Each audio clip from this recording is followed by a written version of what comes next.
penyimpanan arsip melibatkan beberapa langkah penting.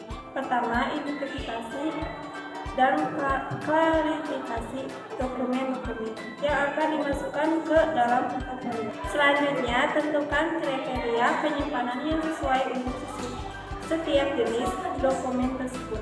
Pastikan untuk menyusun dokumen yang sistematis, misalnya berdasarkan tanggal, jenis, atau proyek tertentu. Sistem klasifikasi yang jelas akan memudahkan pengambilan dokumen di kemudian hari. Pastikan juga untuk mencatat metadata relevan seperti nomor referensi atau indeks untuk mempermudah pencarian dan pengelolaan portofolio. Poin yang kedua, identifikasi portofolio dokumen berdasarkan penyimpanan arsip adalah langkah kunci dalam menciptakan sistem penyimpanan yang efisien. Berikut adalah beberapa poin yang perlu diperhatikan. 1. Klarifikasi dokumen. Identifikasi jenis dokumen yang ada disimpan dalam portofolio. 2.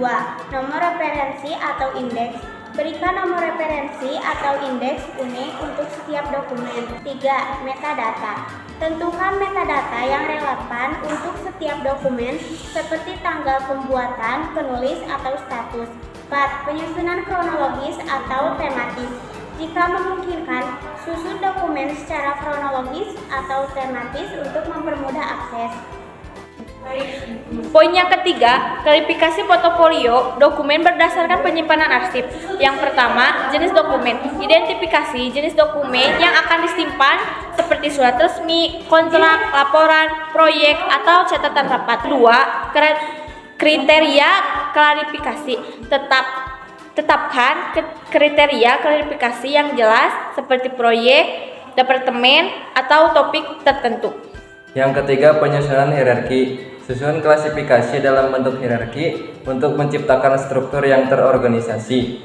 Yang keempat, nomor referensi atau kode unik. Berikan nomor referensi atau kode unik untuk setiap kategori atau subkategori.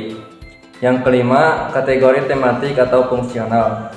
Jika memungkinkan, buat kategori tematik atau fungsional untuk memudahkan identifikasi dokumen berdasarkan konten kegunaan.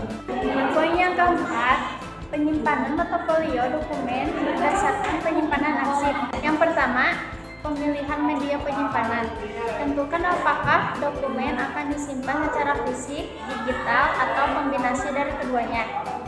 Yang kedua, lokasi penyimpanan.